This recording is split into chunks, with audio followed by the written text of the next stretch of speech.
This is Access LaPorte County, Channel 97. Coming up next is the June 10th Long Beach Building Commission. You can find more information for this meeting at www.accessleportecounty.org. Larry? Yes. Joe, I'd like to ask a question to make sure we understand what rules we're going to be under today. We have four people in attendance, and what do we have? One person on Zoom? Is that correct? Yeah, unless Ken is on. Ken, are you out there? Ken, are you out there? Well, he said he was gonna try. He was gonna try. He's not at 6 more, but I don't think he can see. So we have a total of 5. What is the voting situation in this situation? I would have to ask Chris to tell us what that would be. But you need a majority of, the members. It needs to be roll call. Do they how about present and Zoom? Is there a difference between? And so I'm gonna get to that. I was gonna, after he was through with his intro, a good point, so we might as well make the point now. Because of the rules, and we're no longer in the emergency rules for electronic meetings, Larry falls under an exception of attending 2 consecutive meetings electronically or more than 50% because of the health exception.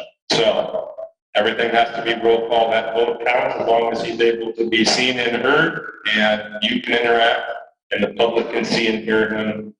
Then it will be as if he was present, and we can conduct the meeting. So there are 5 possible votes. That's right. And what carries something? 4? 4. Okay.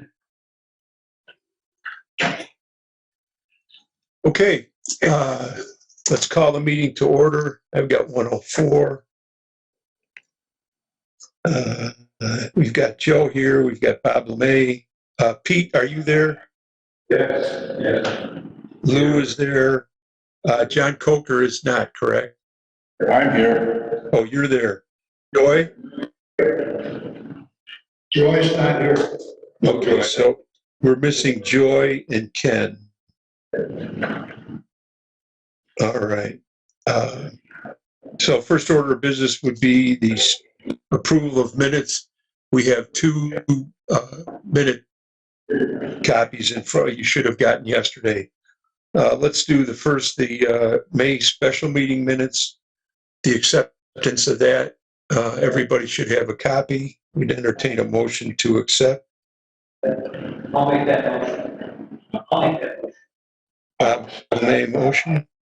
Pete second. And before you take the vote there, I just want to make sure, to the extent there's not a notation in the notes, because of electronic participation, that there be an amendment or make sure that the notes reflect that Larry participated electronically. And that needs to, again, just a reminder, those have been sent out in the past.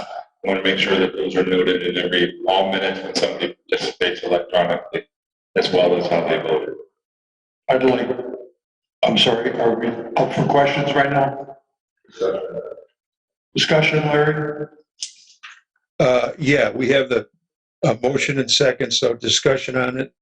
All right, the question I have, and it applies to both minutes, this minutes and the next minutes, is with Mendoza and with Wilson. I wondered if anything was sent out, and I'd like it to have been shared with the people on the committee, like I asked the first time we had Wilson. I have to double check on those letters because I don't recall sending you copies. So I will make sure I follow up on that and their follow up with regard to any fines. So I will follow up, Joe, and I will respond to the whole building commission. Okay, thank you. Any other questions or comments on the special meeting minutes?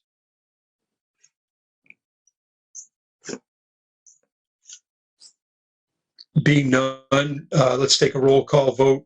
Honor, maybe you could do that since you're there. No, she may not know everybody's name, so I can do that. Okay. Pete? Aye. Joe? Aye. John? Aye. Larry? Aye. Okay. Next up is the regular minutes for the May meeting, the regular meeting, pardon me. Entertain a motion to accept those. First off, before we entertain that, we discuss possible changes? Or is that after? What changes do we need, Bob? I should talk, okay. So, on the first page, we had 7 people there, but only 3 people voted to approve the minutes. I don't recall that. In fact, I don't think it would pass with just 3 votes. I think that was unanimous, right?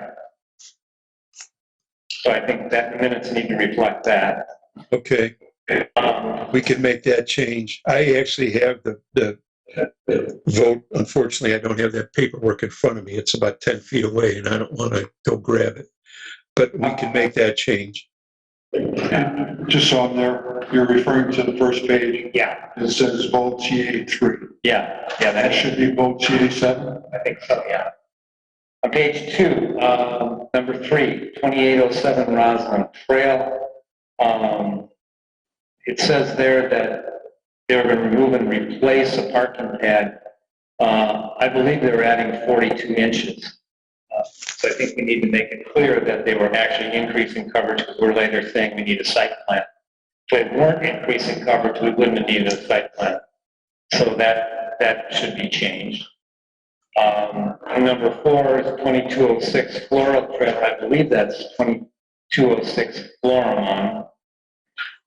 Yes, it is. Long Beach, we got to make sure we get everything right. And I think the issue there was the stairs and the sidewalk were not included in the coverage calculation. So we want to be sure that folks asking for their permit, for a permit, know what we were looking for. Number 6, 3002 Northmore Trail, put a concrete retaining wall to the landscaping encroaching on setback. They were also encroaching on the right-of-way, so I think we just want to make it clear that the right-of-way was part of the issue there also. Number 8, 2211 Oakenwald, building a shed without a permit. I think we just need to make it clear that they're increasing the volume on a non-conforming property, because that's the issue. And if they do end up going to the BZA, that's what they're going to go to the BZA for. Number 15 on page 3, Captain's Walk Peninsula. Large house to be built on 10 acres of property. Property is, I think we should probably say maybe in a floodplain and wetland. I think that was an issue too. We want to make it clear that those were our concerns and they need to address those. Because I don't think we confirmed it's in the floodplain. It probably is, but Bob, There are portions, Bob, there are portions, you know what, I'll wait till the meeting. We'll just look at the old minutes. We'll wait till the meeting as that's actually on there. can I interject for a second there, Bob? yep. Okay. On 15, I remember, Larry, you gave comments about the possibility of even building there and the different organizations or whatever they're called that you'd have to address. Am I correct? Yes, that's correct. So that should be all of this. The other thing is that maybe it should be noted that it's awful difficult for anybody to approve a building when you don't even see the set plan. You don't see anything of the building. All they're saying is they want to build a building of some type 30 feet high. So I just wanted to make sure we get nothing. So we have questions about everything. Number 19, 1900 Lakeshore Drive, patio and landscaping pavers, replace of concrete under the deck. I think we need to just make it clear that the patio was never on the permit. And so that was why we had issues with it. First we heard about the patio was when it was built. On 19, where my confusion is, and there are things that were done, and I don't think any issues, but they did, whatever it's called, maybe submit an approval to switch the permit from, I think that Wilson had to the other company. And the other company had an additional I don't have the numbers in front of me, but I think it went from a $90,000 project, it went to a $90,000 project from a $4,500 project. But the patio was not on either permit, right? So, That's correct, Bob. for my question is, the way you're talking about the permit. I don't know what permit we're referring to. If we're referring to the permit that was originally submitted and was changed, I can see that. But I don't see that a new permit itself was submitted for this project. I just wanted clarity. If that's the way it went down, that's fine. But I don't think a new permit was ever issued for a project. I don't think it's reviewed. And then my last point was the resolution that we made about residents building without a permit. I want to just make sure it's stated clearly what we talked about. And I think I'm going to read what my recollection also discussed was the issue of residents building structures without a permit that is in violation of an ordinance. In other words, they're building structures without a permit that's in violation of an ordinance. A motion was discussed to send an immediate letter to the violator, giving them 10 days to remedy the violation. If no action is taken after 10 days, to issue a daily fine. He said then the daily fine stop if the violation is remedied, or if the violator chooses to go to the BZA, daily fine stop when their hearing is set for public hearing, when their case is set for public hearing. Is that everybody else's understanding what we decided? Yes. So I'd just like to make that change. Okay. Bob, pardon me. I'm sure, I don't know if Honor's at a microphone. If she does not, if you would just make sure that Honor has that verbiage that then we can add to, I've already noted on the other line items that you talked about, but I want to make sure that this one gets correct for what you just mentioned, Bob. So if you would just make sure that Honor has that written the way you read it. Yep. I'm done. Okay. So how about a motion to approve the minutes as amended? I'll make that motion. Bob Lemay, second. I'll second. Pete, 5 votes. Any other discussion? Roll call vote. I'm in favor. Pete? Aye. John? Aye. Lou? I'm sorry, not Lou. Joe? It looks a lot. Yeah. Aye. Okay, Larry, yeah. Aye. Okay, moving along, we've got the commissioner's report.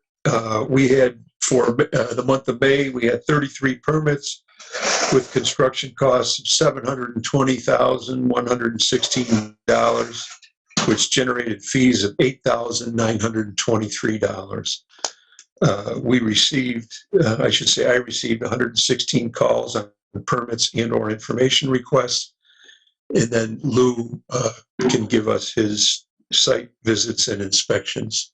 Lou? 84 site visits and 14 inspections.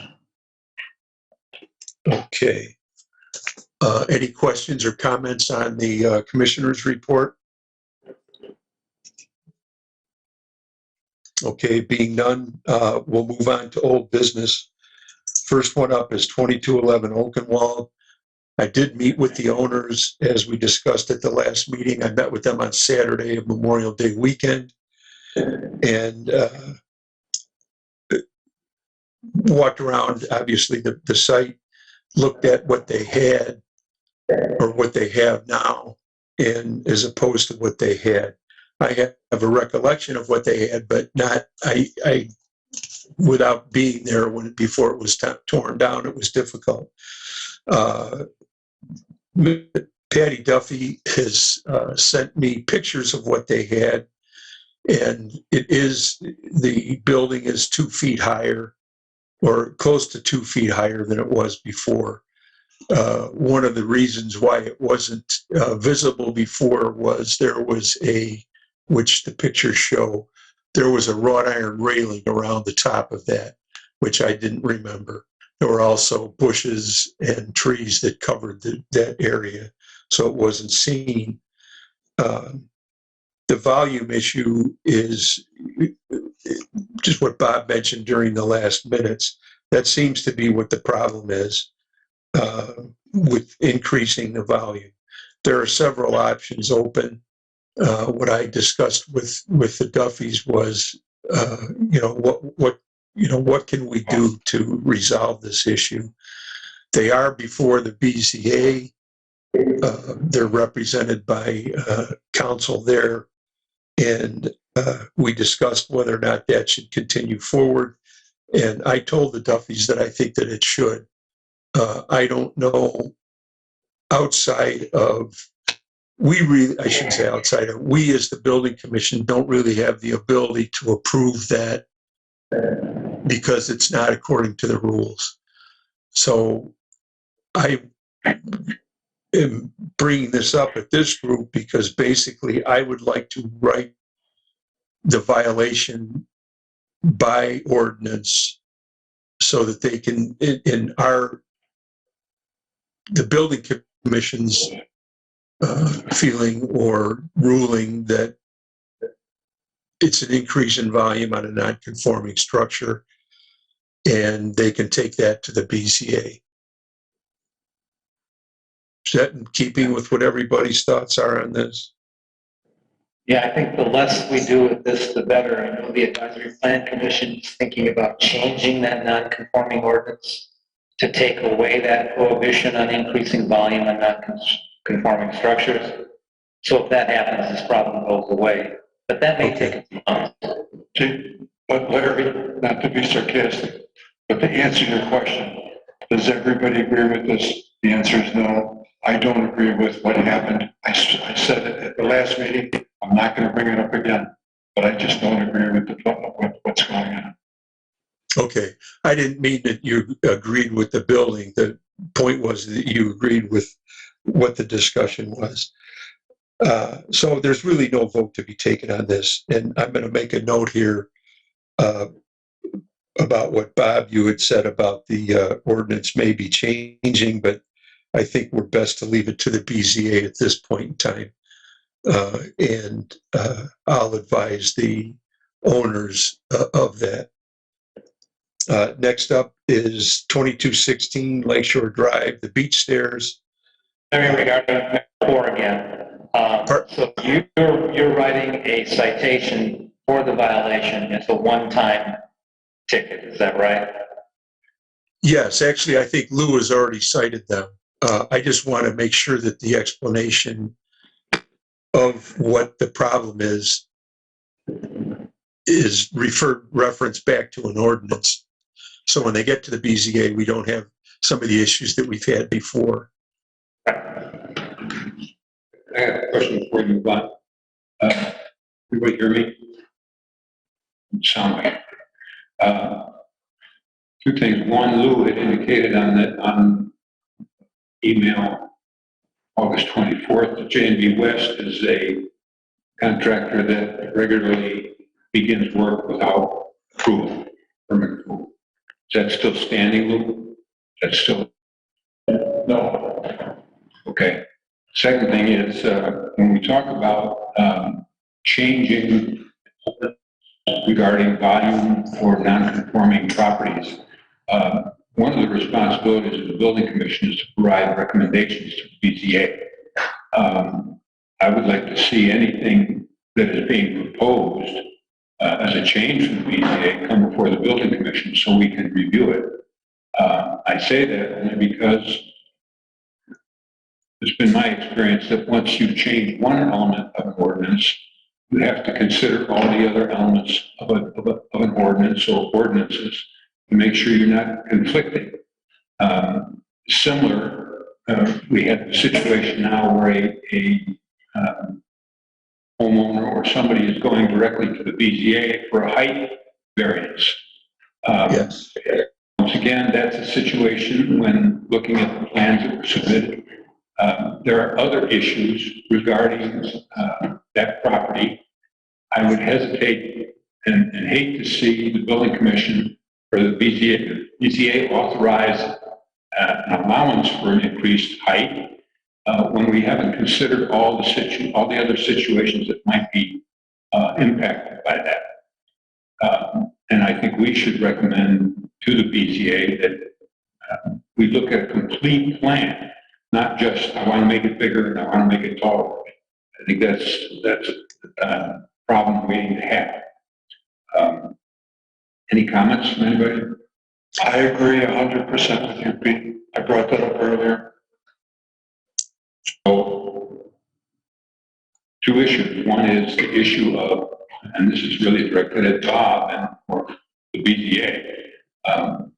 If a proposed change to an ordinance is contemplated, as I said, one of the responsibilities of the building commission is to provide recommendations to the BZA, who is supposed to get first crack at any ordinances, zoning ordinances.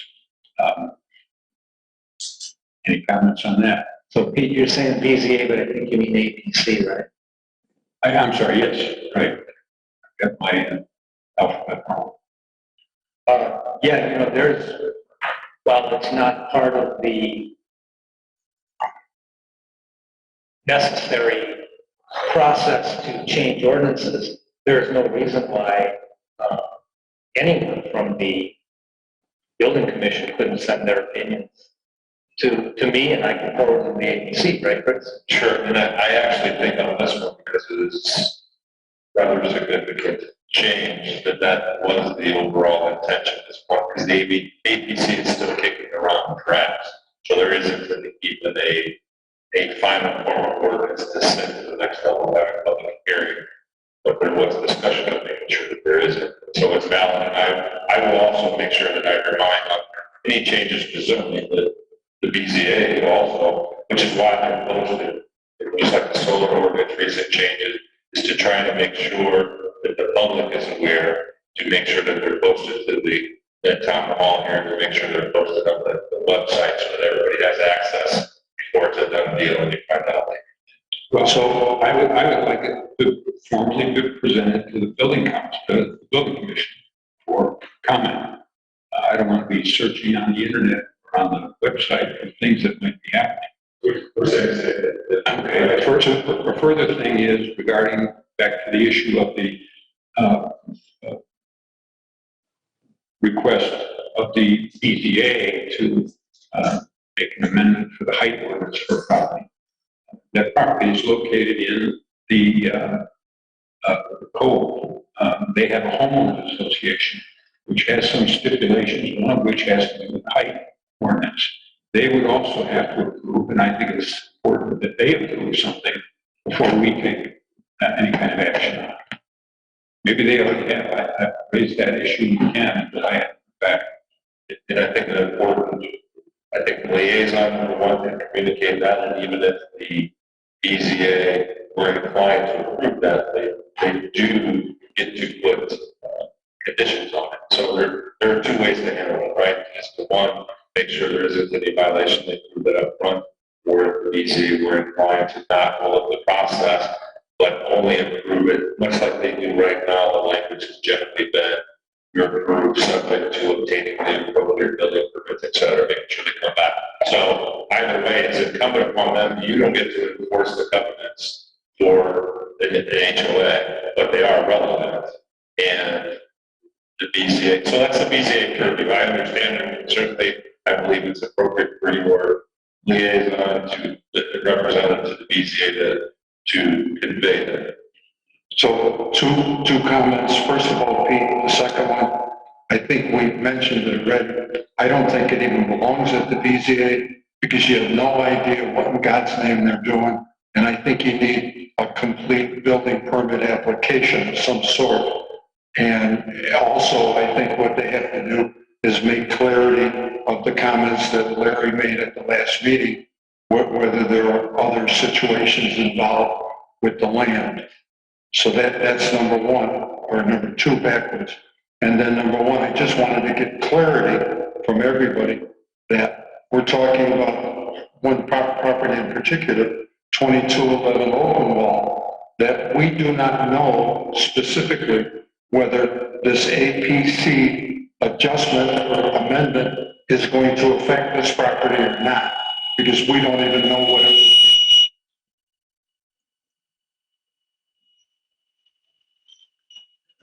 I've lost everybody feedback.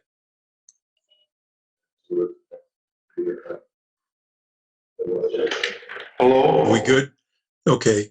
Yeah, Joe and Pete, I agree about I guess the couple of things. Pete, number one, your point's very well taken. Before any ordinance change should be considered by anybody, it should come by us just to make sure that we're not doing something that's against the state code and our own building code. I don't know if Chris, if that falls upon you or if it falls upon us, to make sure that we don't pass an ordinance that's against the building code.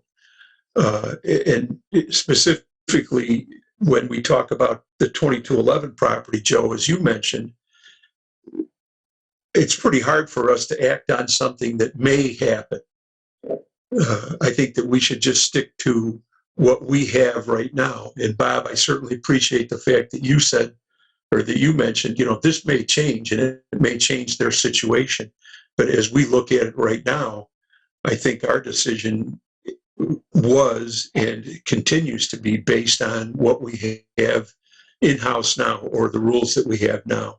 If the BZA decides to, allow a change,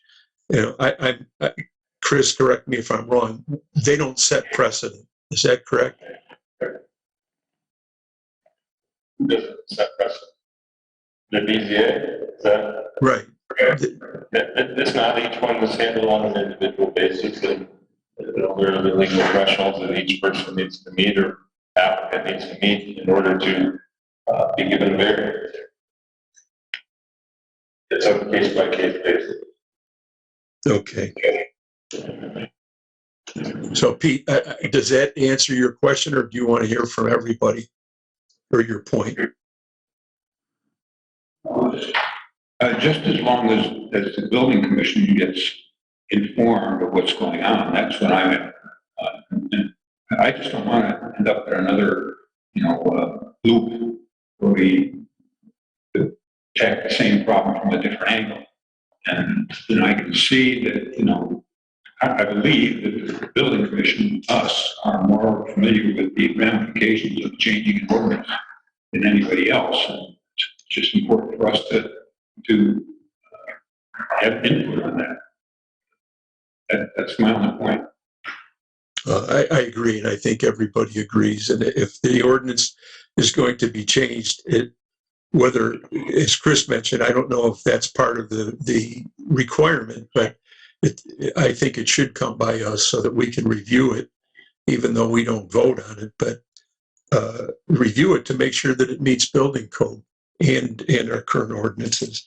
Because as we all know, there are several conflicts in our ordinances, where in one section it will say X, Y, the other section says X, Y, and Z. So, it allows somebody to maybe pick and choose what they want to hear and what they think is what they're building by. Any other discussion on this point? Okay, let's move to 2216 Lakeshore Drive, the beach stairs. There's a permit application that is from last year, actually, and that has been asked to be renewed, reviewed, which is stairs in front of that property to meet the current ordinance 42 inches wide, made out of aluminum or steel. The homeowner sent, which I included in the minutes yesterday, letters from the DNR and or pardon me, it was not the DNR. That's a note on here that's incorrect. But the 2 letters from the Army Corps of Engineers. Our ordinance, Bob, and correct me if I'm wrong, we had some discussion between Lou and you and I about this. Our ordinance says that you must have an approval or a permit from the DNR in order to build stairs. Is that correct, Bob? We need approval from them. I guess that's my concern, is these letters seem to address the natural and watermark issue. They don't specifically give approval. That's true. Yes. We just got these yesterday afternoon, so that's why I included them with there. There's also with that is a site plan that shows, in keeping with the 2 letters, the 584, which shows that it's beyond the seawall. So, I mean, I can't speak for the homeowner, but I think what their point is that we should be able to approve the stairs because it is behind the 584, but I'm not sure that that's in agreement with our ordinance. So, Bob, I would ask you first, because I think you were integral, as was Pete, in writing that staircase ordinance or stairs ordinance for the beach stairs, as to how we would go about approving them. Yeah, I think we need to wait for the letters from the Army Corps and the DNR giving us these stairs. And then one other question, are these stairs extending out more than 42 inches from the base of the seawall? No, they're not. They're 42 inches. They're being cut. This is Pat Clifford. Can you hear me? Yeah, I can, Pat. Okay. Yeah, so just to answer that question, that the stair tread plus the frame plus the handrail is 42 inches. Right. And then I reached out to the DNR about guidance, and then, so the DNR, Steve Davis's cover letter mentions 584. But the Corps, those letters mention 584. I asked Mr. Davis about getting approval from him, and he said that he doesn't know how to do that. So I don't know where to go. I've asked them for guidance. I've complied with their guidance. I don't know what else I can do. Larry, it's Coker here. It's my understanding you're not going to get an approval letter from the DNR. They're going to give it. So I don't know if we have to amend the stair ordinance to just say that they have to be notified of it, and then at some point if they say it's not proper, then I assume that homeowner would have to remove it. But I don't think you're going to get approval from the DNR on any of these stairs. That's fine. Thanks, John. And Pat, to answer Bob or John, your point and Pat's, Lou and I discussed this yesterday. We actually tried to get a hold of the people down in Indianapolis. Number one is Marquita Shepherdson. She is the senior consultant for the Lake Michigan area. That's who we discuss, or we have talked to, we meaning the building commission in the town, when we were going through trying to get permits for the bus stops, for the seawall repairs and reinforcement that we made. And what we have seen in the past, Pat, has been emails from the DNR that say that they don't issue permits for the stairs And that goes with John's point. I don't think that they're going to give an approval, but they will certainly send you, or should send you, as we have seen in the past, just an email or a note that says that they do not oppose to them. I don't know if that makes sense. No, it makes sense. I guess my conversation with Mr. Davis said he didn't know how to accomplish that. So I can reach out to Marquita. I think that's the best route, Pat, is to reach out to Marquita. Steve usually defers to the people downstate. And then above Marquita is, Lou has the name of the guy. I think it's Heaven Street. I think Pete has talked to him. Heaven Street retired. And it's now Ken Smith. Would it help if the town, the building commission, made the request of Marquita, citizen? And Larry, this is Chris, and maybe, I'll use Mr. Britnall as an example. He certainly got approval. I know his project was a little more elaborate, but I could reach out to their council as well and copy you on it just to see if there's anything that, at least to get them to give us the cursory acknowledgement that they acknowledge their stairs go in there and they don't have an objection, something simple. I understand they're not going to go through the whole permit process, but they certainly approved his project, and that's been a few years ago, but maybe something has changed, but I can do that too. Chris, I think that would solve not 90% of our issues. That would solve 100% of our issues, because I think it's difficult.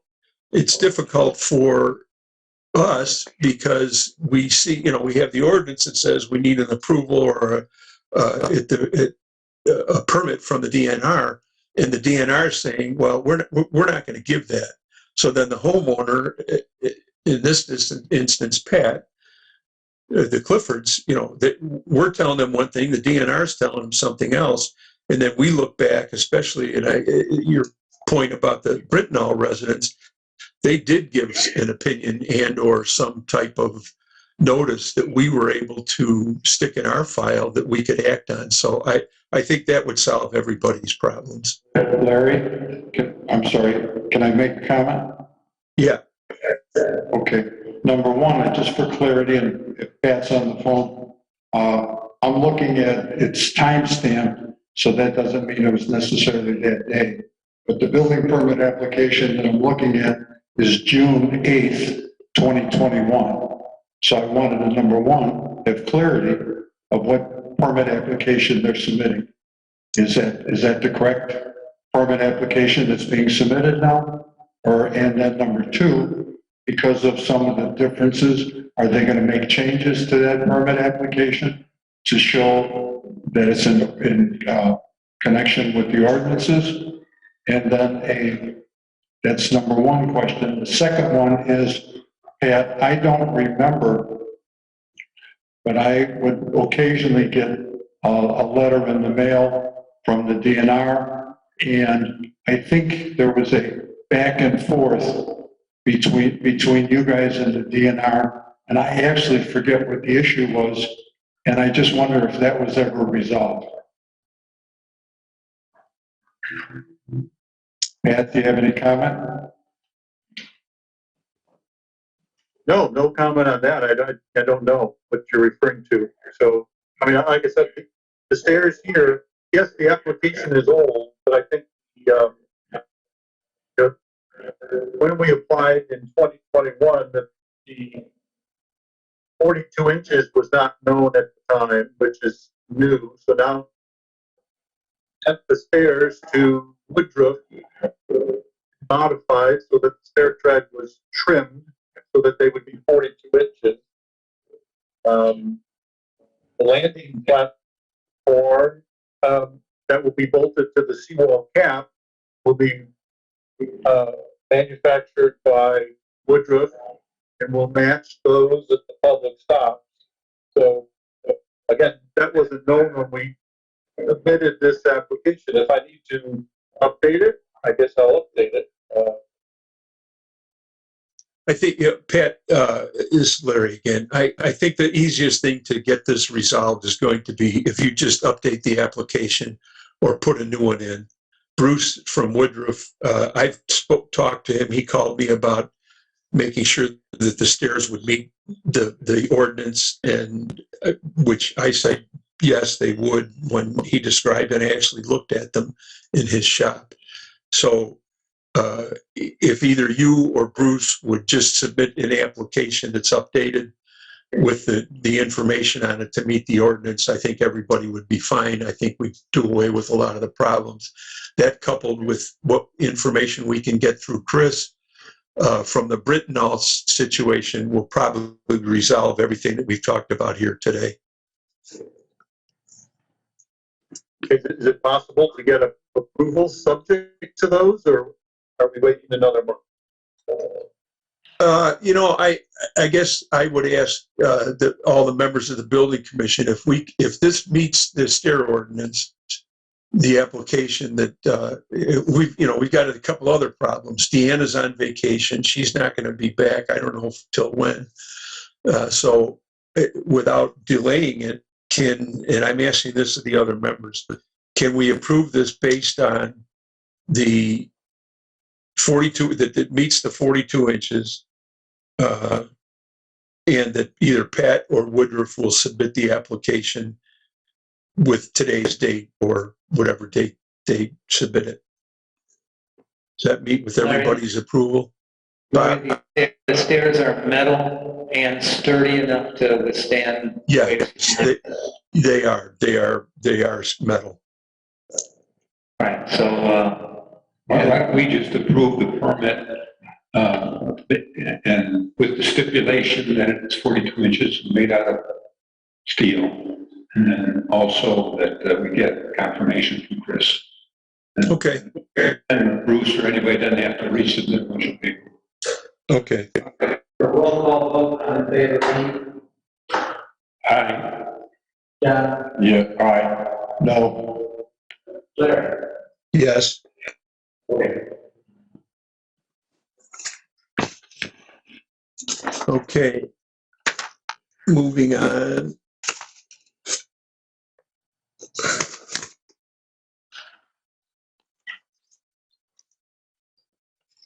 2516 Lakeshore Drive. This really is not up for votes or anything. I'm just giving an update. I've had numerous conversations with the owners. They are in the process of, my last conversation was actually yesterday. They are in the process of getting drawings as we requested that were full drawings. And they are going to get those to us. I went by at a point, I think a couple of weeks ago, and I had sent an email out to everybody. We have sandbagged. The erosion problem was pretty bad down there, and it was approaching the point where it was going to undermine the street. I talked to the owner, and the sandbagging has been done down there at his expense to prevent any erosion on Lakeshore Drive. Also, for safety reasons, they have installed a fence around the property because, number one, the erosion and the hill there was extremely dangerous from a fall-off standpoint from somebody either walking, driving, on a bike, whatever. So they did install a fence, but I noticed that their bases of their fence are on Lakeshore Drive, so I have contacted the owner. Then he gave me the fence people, and I have been in contact with them and told them that they have to move that fence off of the street at a minimum, I think probably 1 or 2 feet. I will make sure that when they tell me they're going to be back up here, I will get with Tom Dolph and with Chief Swistek to make sure that everybody is okay with where that fence is. So there's really nothing to vote on. I just wanted to bring everybody up to speed as to what's happening there. Any questions or comments on that? Yes, regarding the construction of the garage, as it was originally contemplated,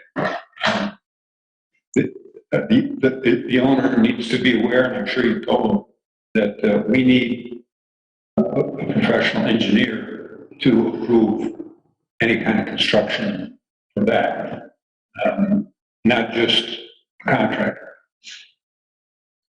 They are aware of that, Pete, and I did tell them that we needed the engineering behind all of that. And those actually would be, when you have the engineering, it would be a stamped drawing, which means that the engineer would put his seal on it, that he's designed it and backs the design. And that's not just with the garage, it's actually with the entire structure. That structure is going to be built using what are called steel bar joists. And those, again, have to be engineered and approved. A lot of times, those will be engineered by the manufacturer, and they have in-house engineering that designs them, and they're a licensed engineer, and those drawings would be stamped. So those drawings are being worked on and will be presented to us before we would approve the permit. Does the nature of construction down there, and I believe it's up to you, imply in some way that it should be approved downstate by the Building and Fire and Safety Commission? Because it's still under it is not a different class structure, so it would be locally. I don't know, and I would have to talk to Chris. I would have to look through the code and talk to Chris as to whether or not we could force them to go downstate. I don't think that we can. I think what would happen is the state would simply say to us, this is not our jurisdiction. This is a local jurisdiction issue. But I will check, Pete. Understood, thank you. The other comment I have is what they're going to do to the hill and how much they've done to it already. And does that abide by our ordinances? That would be on the drawings, Joe. I'm obviously not involved in the design process, but keeping the hill in accordance with our ordinances and general accepted construction practices would have to be part of the job for us to approve it. No different than retaining walls and some of the other issues that we faced on hillside lots that are steep the other way. The same thing would have to be happen at this project. Because you did mention all the erosion that's happened over there, and most of the hill is gone. And I believe we have to look into. Yes, that has to be addressed, and the homeowners are aware of that. Any other discussion on this one? Moving on, 1417 Lakeshore Drive. We haven't received any new information on that. If we don't get anything in the next month, we'll probably just take it off our agenda. Next is 3002 Northmore. Lou and I discussed this at length. We discussed it earlier in the meeting. Lou has had discussions with the contractor, and I'll defer to Lou as because I don't know that has taken place, or that took place after Lou and I met yesterday. We need a definitive site plan. What they've provided us with is a mortgage plat or a house location, and that does not have definitive. Basically what that is a drawing that says to the bank, this house is on the property, but they don't have dimensions. And because of what is drawn in and what they want to do, the concern is, number one, that it is in agreement with our setback requirements, which is 15 feet. Well, that's another thing. Let me just say that it meets with our setback requirements, both on the front side or the Lakeshore Drive side, as well as the side setbacks. Another issue that Lou brought up yesterday, which I was not operating under, this property actually has a Northmore address, and I was using Lakeshore Drive setbacks. So, Chris, I don't know if that's something that we have to go to you about, or do we use the Northmore? Because if we use the Northmore address, the Lakeshore Drive setback is actually 20 feet. because that would be considered the rear yard. The side setbacks would be 10 feet instead of 6 feet. So I don't know what I guess I would ask everybody on the building commission and start with you, Chris, for advice. Because it's a Northmore address, are we now using the R1 setbacks? Right now, I'm not certain, no, we'll have to look at, you and I are gonna have to look at that together to make sure that, I believe the code section addressed these scenarios, but maybe I'm incorrect on truth from the hip there. But I certainly gonna look at it, I don't know. Okay. Larry, The map shows that it's R2, that all homes on Lakeshore Drive are R2.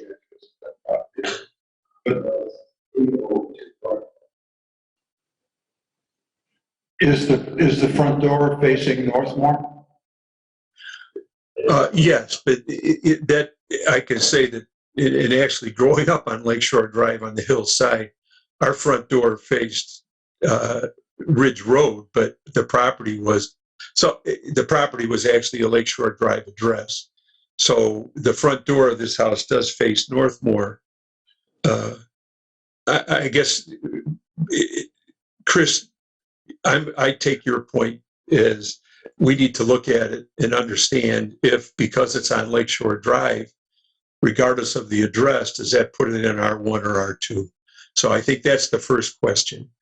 And that will give us the setbacks. That will tell us whether the setbacks would be 15 feet off of Lakeshore Drive or 20 feet off of Lakeshore Drive. And then the side setbacks at 6 or 10. So that's the first question. Chris and I can go over that. The second question is, or actually it's not a question, we can't make the determination without a survey. We can't use the house mortgage plat because there's no dimensions on it. And I think, unless you guys differ, that we need a survey that shows what they want to do. I agree that we need a survey. Regarding the setbacks, the first place we need to look, I think, is at how the subdivision was platted and entered into Long Beach.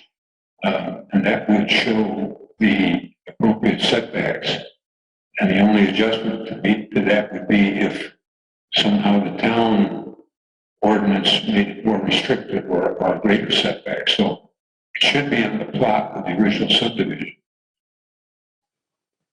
Okay, and a survey will actually tell us, a stake survey, or let's call it a real survey, where the lot line, the corners are actually staked. That survey will tell us the subdivision, and then we would be able to look at that. Otherwise, I think we would have to go back, and as everybody I think is aware, those are a couple of things that were brought into Long Beach from Shoreland Hills. Larry? Yeah, Because if the front door is on Northmore, then the area that they're working on is in the back of the house. And if it's the back of the house, it's still going to be 20 feet. Well, I don't care what you pick. It's still 20 feet for the rear. And that area that we're talking about is the rear of the house, not the front of the house. So therefore, it's 20 feet no matter how you cut it. all right. Well, we still need a survey, and I think that our questions will be answered. Chris and I will get together and figure out. With the survey, I agree with the survey. So Chris and I will get together and figure out how we're going to determine R1, R2. And I don't know that that's something that's debatable. It's according to actually what Pete mentioned and then what the survey says. So Lou, did you actually get a hold of them, of Deutscher, about getting the survey? I did. Okay. So I think that's it on this one. We're just going to have to wait for a survey, and Chris and I will talk about the which way that goes as to R1 or R2. At Joe's point about the 20 feet, regardless is well taken as well. Anything else on 3002? Okay, moving on to 1613 Indianapolis. Mark's here. I think we just woke him up. Has everybody seen the information that Mark sent back from Skylar about the Michigan City? And I don't have the actual thing in front of me. Maybe Chris does, or maybe you guys do. That, and I'm going to paraphrase here, and Chris or anybody correct me if I'm wrong. Michigan City has said, okay, whatever Long Beach, we're going to relinquish whatever Long Beach ordinances pertain to building. Michigan City is going to say you can interpret those as Michigan City is going to agree with whatever Long Beach says. Is that correct? Everybody agree with that? They are allowing in this on a case-by-case basis for you to use the entire property, even though it's in 2 jurisdictions, to defer to Long Beach to use the entire property for calculations and setbacks. But I tried to get a global or a blanket resolution just so we don't have this happen again. But that was shot down, and I understand why, but at least it's the first step. And my advice to you is that you can rely on that representation from the city planner to, in this instance, whatever you're inclined to do, but to treat it as if it was a Long Beach lot. Okay. I'm sorry. Let me just, what is Michigan City saying? Michigan City is saying, yeah, you're not working on that lot. So we really, there's nothing for us to be concerned. And you can use that lot, if I'm paraphrasing you guys correctly, you can use that lot for 35%. But I don't see it, because what you're saying that if I have a lot in Long Beach and I got a small lot, and all of a sudden if I go and I buy a lot which happens to be next to me, Michigan City lot, and I buy a huge Michigan City lot, I can go on my Long Beach property and put a huge house because I'm adding the Michigan square footage, so I'm not under the 35%. And what we're saying, that the Michigan City, I don't get it. I'll stop. I probably never will, so I'll stop at that.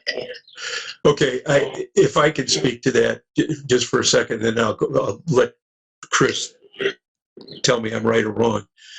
Number one, this is not a blanket or a global situation, as Chris said.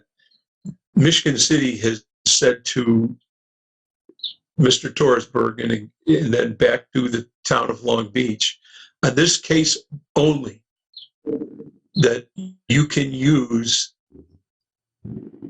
the property that's in Michigan City to calculate the coverage.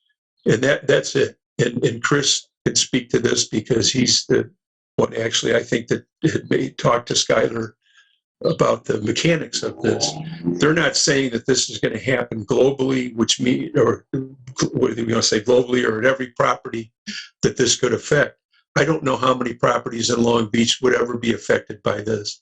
I know of 2. This one in 1300 Lakeshore Drive that actually had property that was under the jurisdiction of Michigan City and Long Beach. And then I think one at Stop 31 that the town of Long Beach annexed, which is water over the dam.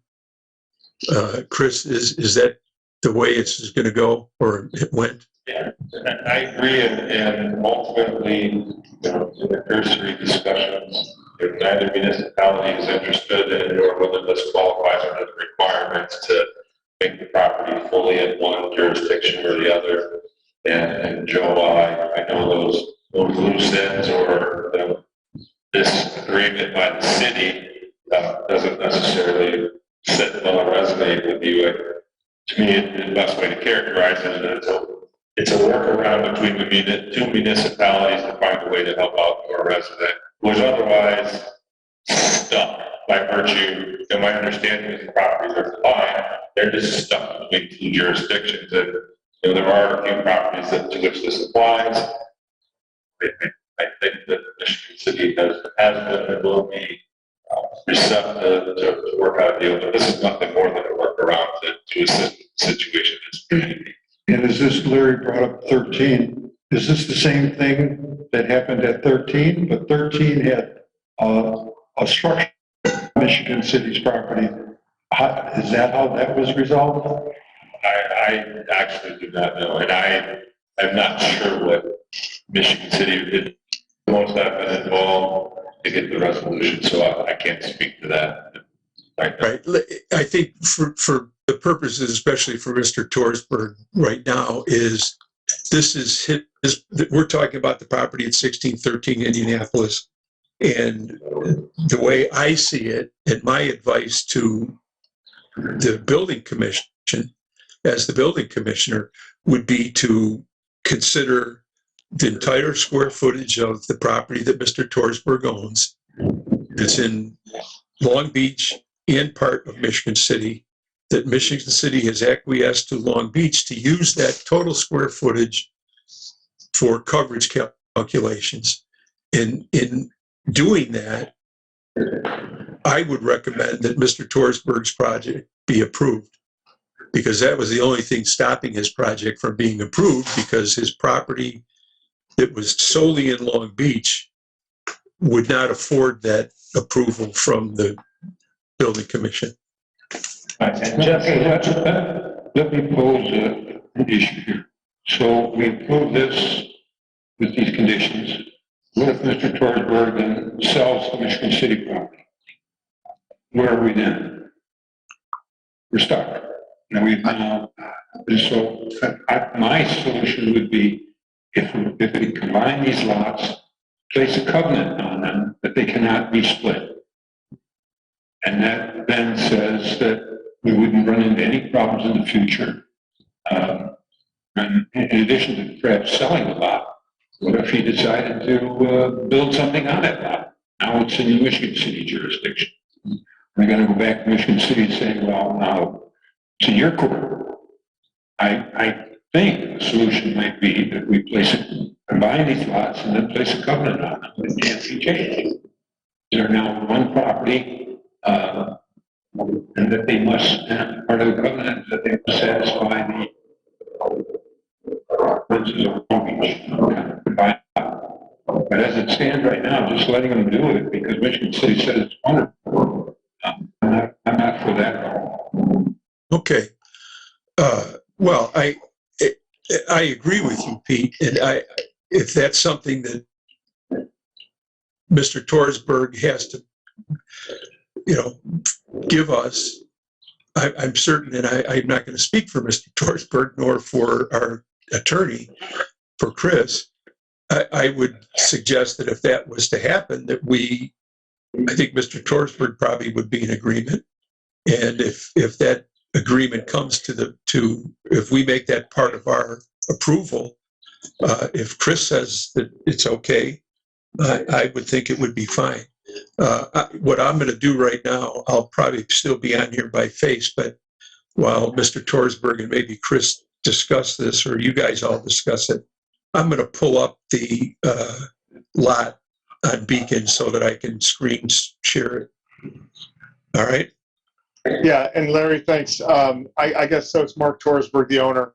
I apologize. I'm outside a hospital right now, so it's a little loud.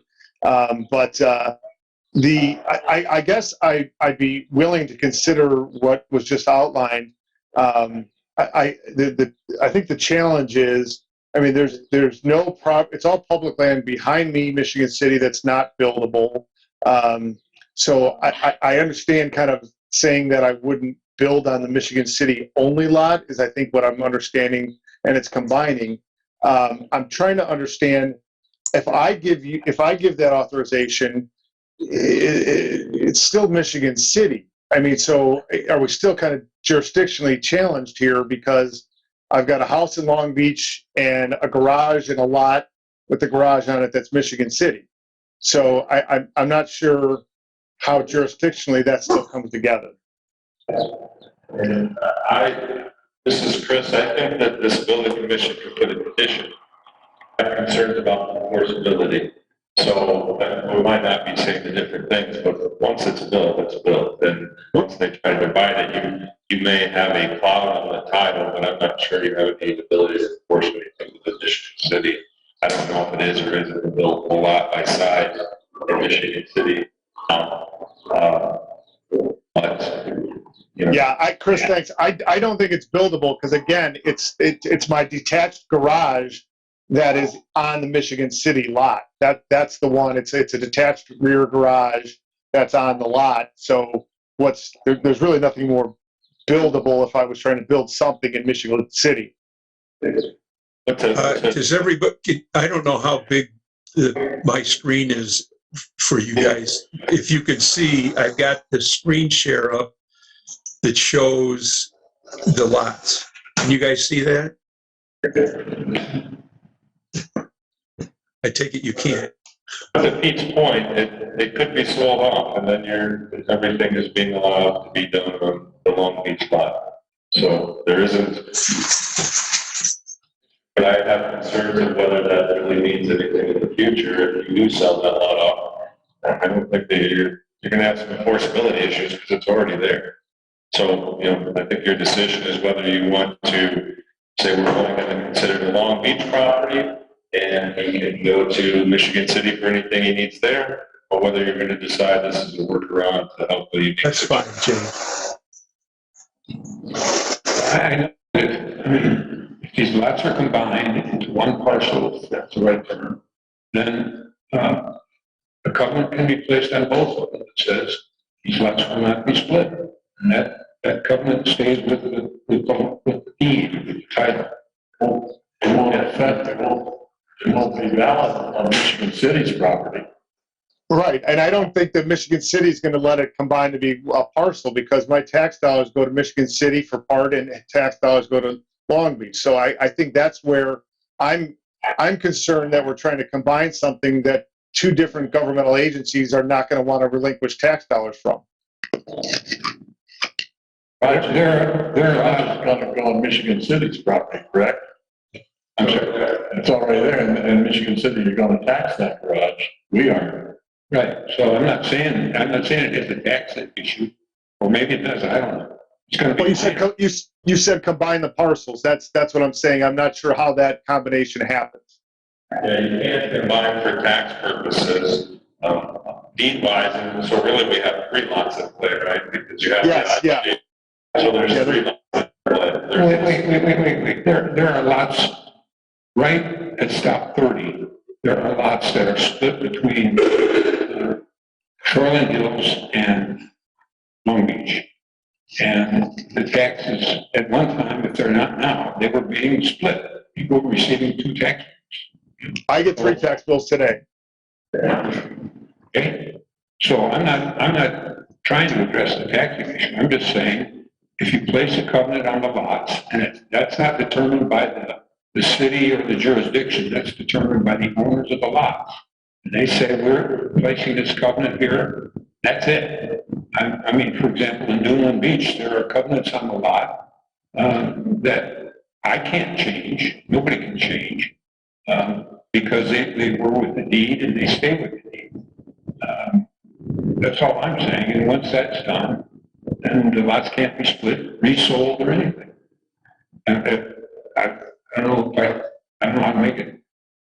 If I'm wrong, I'm wrong, but Pete, I think that you're making sense, and I again, I'm going to ask, can you guys see the aerial shot that I've got screen shared?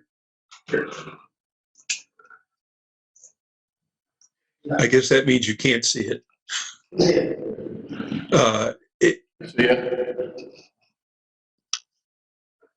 So I guess I think if Mr. Torsberg is in agreement with this, if the covenant goes on to the building permit and the deeds or whatever, it would, in my mind, and I guess, or my eyes, I would ask Chris for clarification, that this would have to be recorded at the county so that it was on the property, that these 2 parcels, and I'm looking at them, whether you guys can see them or not, one, I mean, neither one could ever be sold off as buildable.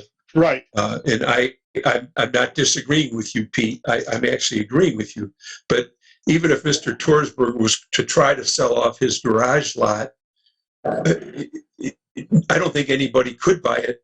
It's not, there's no, it's the garage and maybe, I don't know, 200 square feet of grass area to the northeast or northwest of the garage.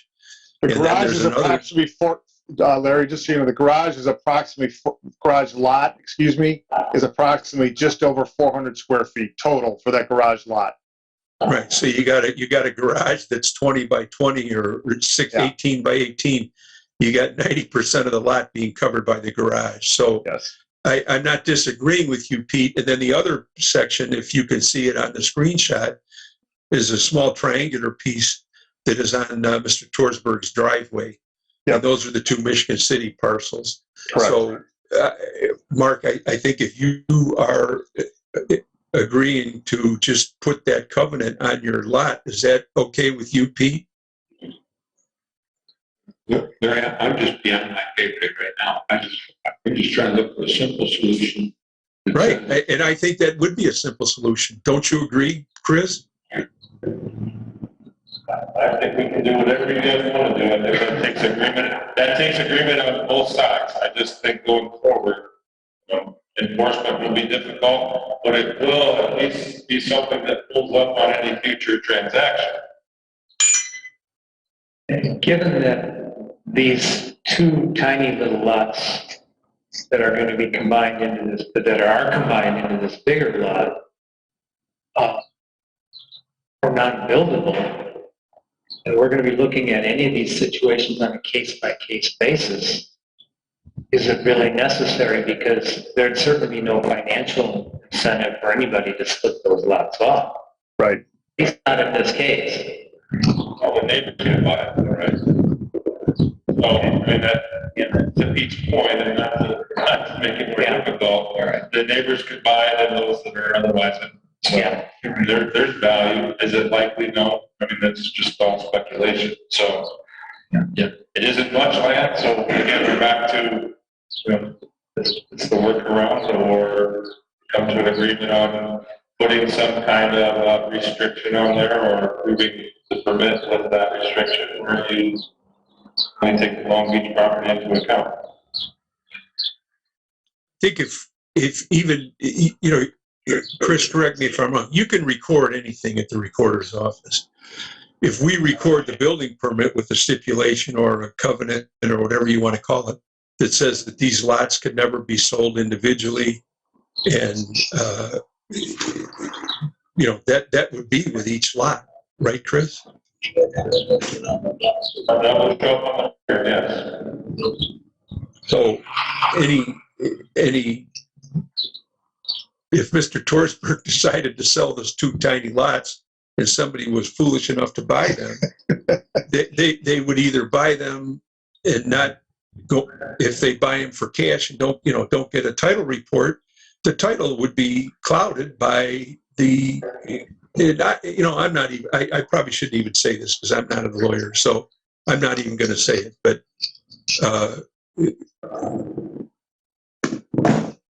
I'm just trying to get Mr. I think we could surmise till the end of the time of what could happen, but I think the simple solution would be just to have an agreement and have it obviously written and attached to the properties that says that they can't be sold. And if they do, I don't know any other way to look at it, unless you guys have some other way. I just for clarity, you're talking about both of them. That little tiny piece, I don't think that's even included in this percentage that we're talking about. So if he wants to sell that tiny piece, I don't think that has to be in whatever we're calling it a covenant. All of this is the piece that has the garage on it.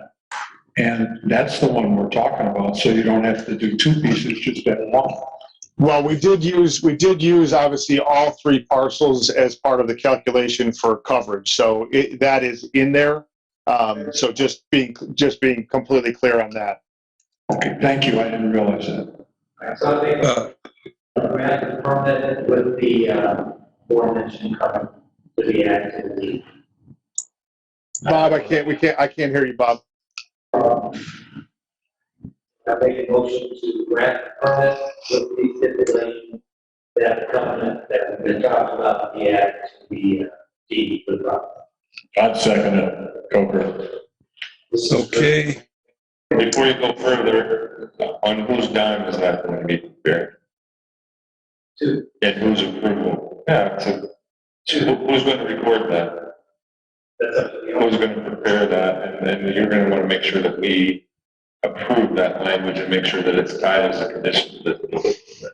Yeah, and that is the cost of that is on the owner. So if they retain somebody subject to your council's approval and being tied to the condition that you're putting on the building. Yes. Maybe we should wait until that happens, and then we could have a special meeting if we need it. I don't know if we want to have approval right now based on something that we don't even know what it's going to say and how it's going to say and whether it's going to work. well, I would suggest that we do exactly as Bob said. And again, you know, I'm one person, and the reason I'm going to suggest it is because this is Mr. Torsberg. It took him probably almost 2 months to try to finally get an answer out of Skylar at the city of Michigan City. Yes. And I know that the city of Michigan City has a lot of things on their plate as well as we do. And I think to continue to kick the can down the road is detrimental, number one, to Mr. Torsberg, but also to us. I think we all understand what's going on here. And I think if Mr. Torsberg would have something written up and provide it to our counsel, Chris Willoughby, and have Chris review it, and Chris can advise us whether he agrees that this is something that's in keeping with what we thought about, and then we all have input as to whether we accept it. I think that we should approve the permit based on those two things. To have this go another month when we all know exactly what's going to happen, I don't think Mr. Torsberg, I think Mr. Torsberg is in agreement with doing what we're asking. I think to give the permit's not going to come until that actually hits Chris Willoughby's desk. Chris approves it and tells us, sends it to us, and we give our opinion on it as well. And Larry, I'm willing, if a workaround can't be had to do something without the covenant, then obviously I've got to go down the path of the covenant. I understand, and Chris's point on whose dime is this going to be on. Yeah, I feel like I'm a little bit kind of betwixt and between that. You're asking me to draft a covenant that you guys want. So if I can get a little direction on what you want in that covenant, yes, I can get it drafted by an attorney. But I think just even if it's an email, and Chris, I know I'm not asking you for your legal advice here, but just some bullet points of kind of here's what we want in this. I'm happy to kind of have an attorney draft that and get it back to you. But I mean, let's face it, if I start just kind of winging this, then we might be back and forth a bunch of times having attorneys review stuff that isn't useful to you. Just contact me outside of this, and then we Okay. can attorneys and coordinate that. And then if the building commission's inclined, I absolutely will run it by for everybody's comment before giving my approval, if that's what your inclination is. I'm in agreement with that. Bob, I don't know how we work that into your motion, but Roll call vote. I'm in favor. Yeah, I'm in favor. Aye. Bill. No, Larry. yes.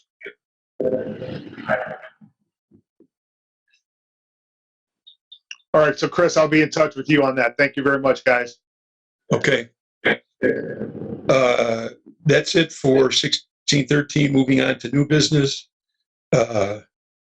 Actually, so we can, for the sake of brevity, Mary Beth, you're here for something, and I don't want you to have to continue to wait. What are you here for? Thank you so much, Larry. 2416 Florimond. Okay, why don't we just jump to that one right off the bat so that we can get that taken care of, so you don't Thanks have so to hang much. around. And thank you all for all the hard work that you do on behalf of everybody in Long Beach. I've never been to a meeting before, so this is really interesting. Well, I'm sorry you have to sit through it. I don't know that we think it's interesting anymore. 2416 Flormont. There was a permit on 5/18/22.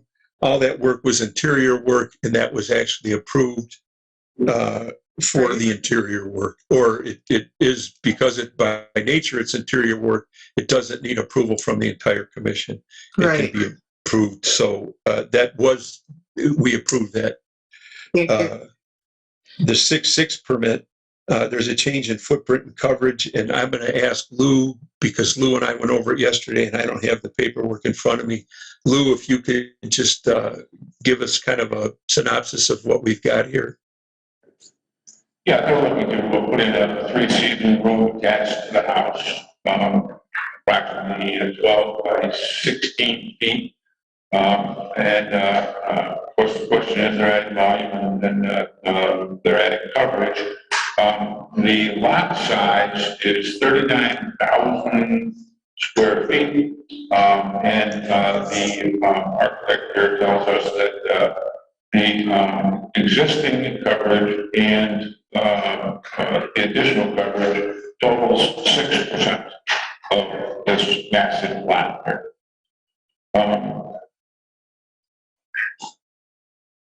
Those are the issues that we're facing here in making this decision that they're discussing.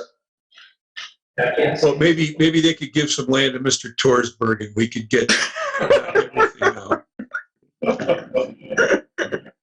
I make a motion to approve the permit. Second. Any other discussion? Being none. Bob? Aye. John? Aye. Joe? Aye. Larry? Aye. Wolf? Okay, Mary Beth, you're all set. Thanks, gentlemen. Have a great weekend. You too. Bye-bye. Why don't we knock out number 11 as well? What are you doing? 1900 Lakeshore. 1900 Lakeshore Drive. Okay, so I guess we'll hit that one next. So did everybody get the information that I sent out yesterday? I sent a copy of the ordinance, the permit, and I'm going to ask Lou, he has the permit in front of him. He can actually tell us what the permit is requesting. My recollection is that there's a fence that is, it's a permit for a fence that extends beyond the 106 line, which would go outside of the pool on both sides, and then at the north side as well. Could I just ask, Larry, could I just ask for clarity? Is the date on the permit that you guys are looking at, is it May 20th on the date? Is that the permit you're looking at? So I'll ask, Lou has it, I'll ask him. That's correct, May 20. thank you. And they're asking to put up a fence around the pool from each side of the house. The fence is solid privacy fence from the front corners of the house all the way back to the 106 build line, and from there they are proposing a fence that is stainless cable. Visibly, to reduce visibility loss. And they have run a string from pin to pin, showing where the property line is. And they will be within 6 inches. No, they will be at least 6 inches away from the property line. Any discussion? Yes. Joe? Well, I got a couple general things that I want to use. Joe, hey, turn your microphone on, I can't hear you. Sorry, I was talking to myself. First of all, one thing that I think was, in my mind, I brought it up a couple of times, was never clarified on this property is, and Pete, I believe you did make a call, I'll bring you in a second, that when we talk about where is the septic and where are the dry wells, that I don't believe we have a good illustration of where the dry wells are, because I believe there was a Tate diagram that showed these two dry wells underneath the deck. And then I think, Peter, and maybe I misunderstood you, but I'm asking that you and I talked about this, and you called Mr. Tate one time, and you asked him, did he do a survey for these two dry wells that are on either side? And I believe, and then Pete, correct me if I'm wrong, that Mr. Tate said that Mr. Wilson instructed him to put those on the diagram. Pete, do you remember that? No, I'm sorry. Yeah. Okay, so I don't believe, and then also what we did was when they went to expand a little bit about these septics and dry wells, then a sketchy diagram popped up in 1984, when I believe it was 1984, when the work was put in. And if you look at that sketch, you will see that they have and then they finally put in a septic clean out, which popped up just recently.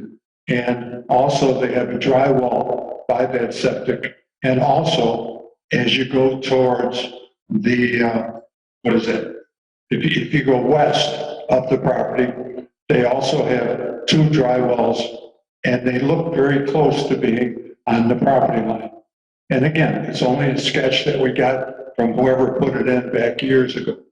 And I've always thought we need some work on these dry wells and septics so we know exactly where they are and what's happening. So that's number one. And then number two, if we look at, I don't know if we're going to use whatever diagram you guys are looking at. And I think, Lou, if everything in dark is the fences, that I'm concerned, because also Mr. LeMay found the other day that some other work that was done to correct some of the things on bus stop 19, that their side setback is only about 5.7 feet on the west side. And if you look at some of their diagrams, things are over the setback. And there's a concrete slab on the side of the house, which is over the setback. And that concrete slab is not a parking spot. It's nowhere near the size of a parking spot. So I think we have to look at the setbacks, and I think we have to look at the dry wells to make sure that we're in the right place. So are we being asked to approve a fence around the pool? That hasn't been built yet, and that hasn't been approved yet.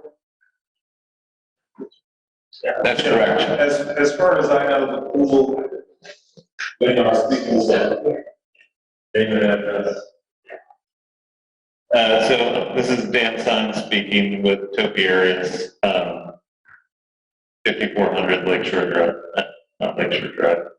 Sorry, the address of the property is 1900 Lakeshore Drive. So as far as I know, the pool is just something that may go into the future. The fence is not meant to be a pool fence. This is just, we're hoping to put in the privacy fence up to that view protection.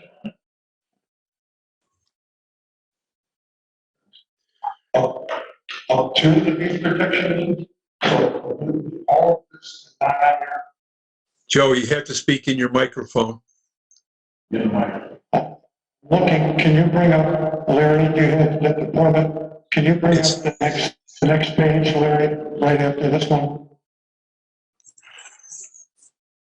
Can you see the drawing that I have on the screen? We see the one you have on there. Now, can you bring up the second one?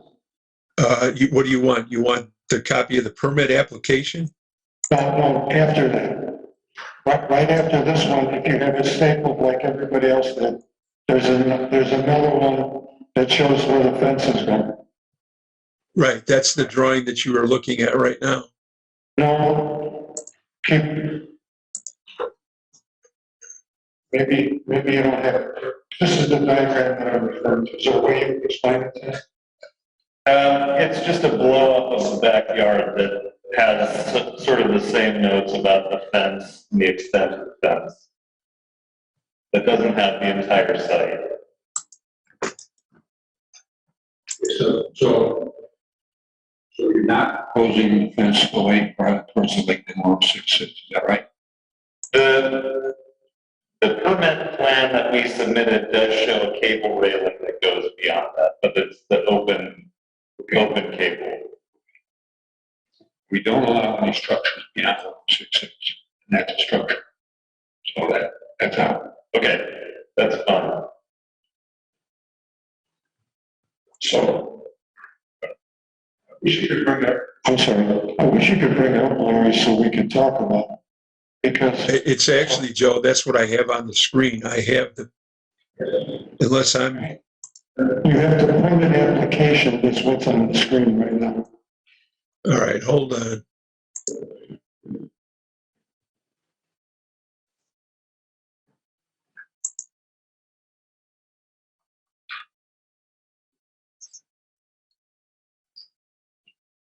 Let me get another one.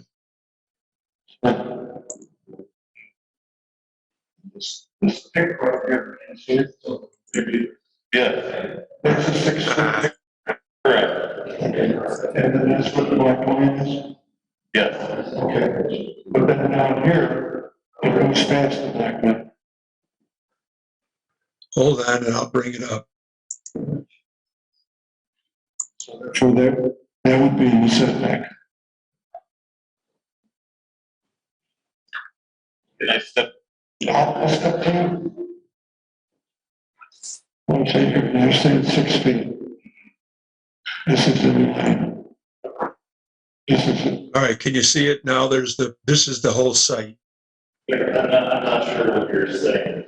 What I'm saying is that's that's more than 6 feet to the west. And it's, 6 feet to the west? well, that's 6 feet from the building. So, as far as I see, the line is not changing. I guess I'm not sure what you're. Another one, Larry. Can you do one more? Joe, what I'm sharing is the site, the entire site. No, but that's I not. have the house, the deck out in front, then this is the fence. I understand exactly what you're showing, but there's another diagram that's a little bit more explicit. If you had it. There you go. Here we go. We're talking, Larry. Good. Raise it just a little bit, Larry. Beautiful. All right. And if you look at the lower right-hand side, you can see the large rectangle is a house. Correct, Larry?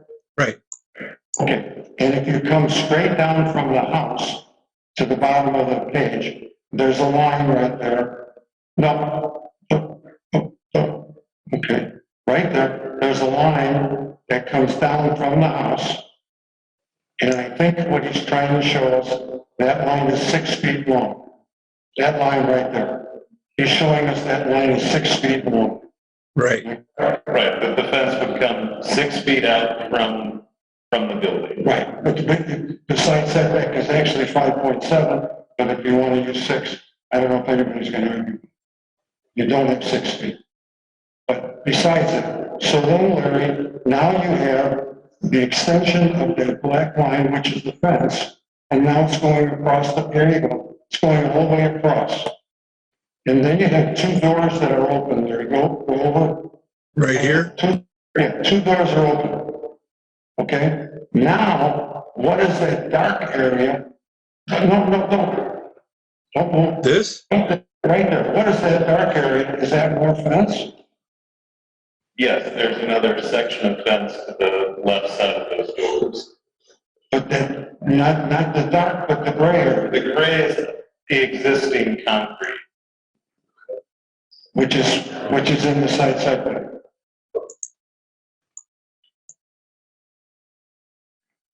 Okay, so that's existing concrete, Right. and that's in the side setback. And how far does that concrete go? All the way across? Yeah, I mean, the extent that it's shown in the drawing, as far as I know, that's all existing concrete. And the existing seawall, you can see the cut through in the middle. All the way into this 106 and everything else. So what you're showing is you have an existing concrete wall around the potential pool, is what you're saying, that exists right now? Correct. And it's in the site setback. That's what you said. Okay, I guess I'm not following here. I mean, I'm following what you're saying, but this gray area, can you see my arrow? Yes. You're saying that that's a concrete wall? That's going to be a concrete wall now? It is. That wall already exists. Only about less than 3 feet high, really. Right. I mean, The height isn't the question. I'm just characterizing it for you. There is a structure. Existed. That's all I'm saying. Well, there's a couple of issues here, and I'm going to go back to the site plan, which is why I included the copy of the ordinance when I sent everything out. You know, the direction from the building commission or the request of the building commission is, we want to build a fence. And here's the drawing of the fence that's going around the proposed pool, whether the pool goes in or not. And the fence extends, the red line is the 106 line, the view protection line. So are we, as the building commission, going to allow a fence to be built lakeside of the 106 line? That's a question that comes up, number one. And regardless of what they're asking for, are we going to allow that? If this existing concrete wall is here, which, you know, I've been down there numerous times, I can't picture it, to be honest with you. So those are the two questions that I have. Is the building commission going to say to me and to Lou, you can allow this fence to be built north of the 106 line? And if you're going to say that, well, I guess number one, I'm going to say we can't allow that if it's against the ordinance, which is why I included the copy of the ordinance so everybody could review it.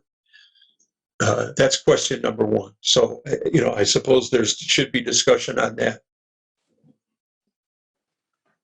The answer to that has been, not just on this lot, but on every lot along the Shore Drive, no structure, surface structure beyond 166.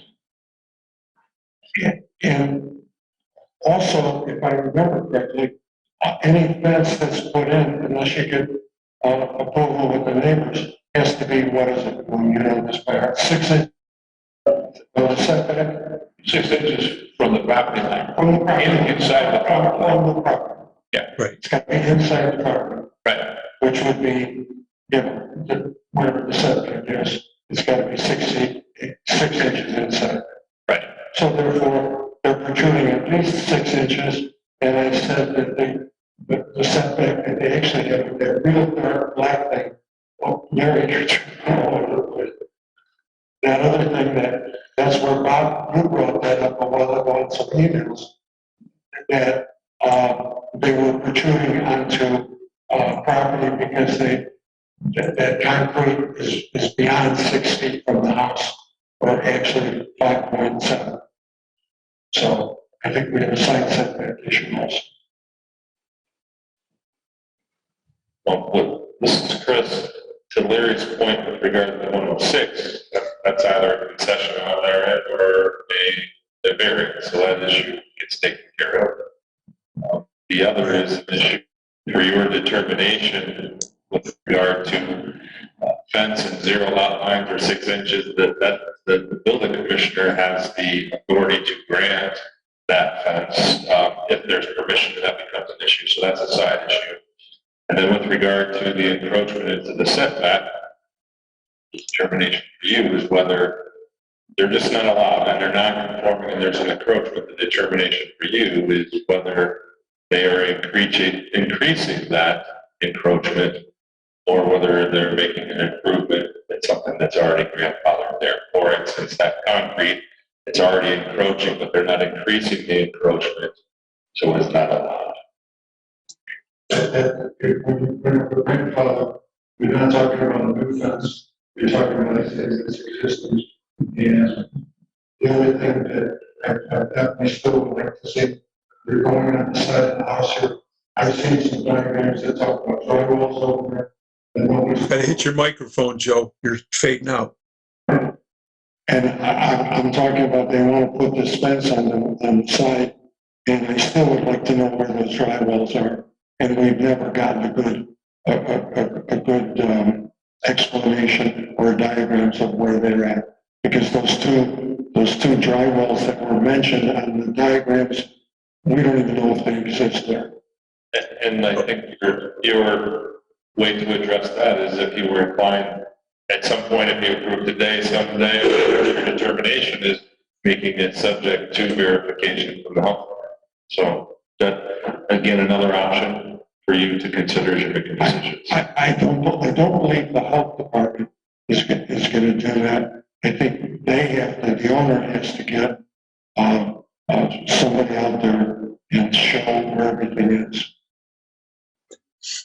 So today, we're asked about the fence, is that all? Correct. Okay. Right. So the current ordinance states that you can't put structure beyond 166. So if you were to stop the fence at 166, fine. And it's allowed to be within 6 inches of the property line all the way around. Fine. So future considerations, I think the things you need to consider are the septic issues, where they're located, lot coverage, and that would require a lot delineation. Where is the high water mark? Because high water mark determines the size of the lot, not the shore, not that. So that's for future. Regarding, I don't know on this particular diagram here, and I'm talking about future. If we look at it, there's a thing called a wood deck up near the front. Is that already in place? Back here, Pete. That little wood deck that's it would be on the southeast corner of the lot. Yeah, that already exists. Okay. And that's right at the lot line, so that means that this is now a non-conforming structure. So that means we have to look at it. Now, the other issue here is this, that there's a deck already in place and you're trying to put a patio under it? Correct. Okay. Which is not part of this permit. I know it's not part of this, I'm just talking about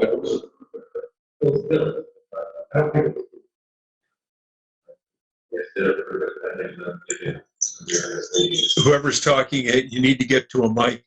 Sorry, my recollection is it wasn't needed pending them getting approval or some verification, sign off from the health department. I believe that was part of a past permit. Not part of this one, but I believe that it was already approved.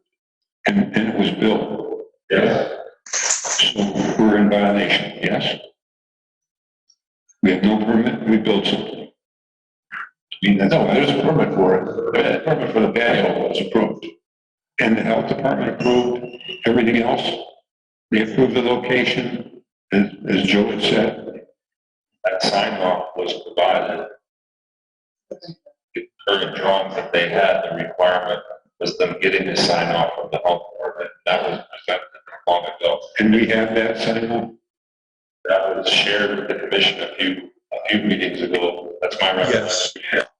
There was a letter from the health department based on the information provided to them that. Okay, so let me rephrase then. Back to the fence at the 106 would be something the town could work could approve. In future placement of a pool is a structure beyond the 106.6. Right now, that not possible.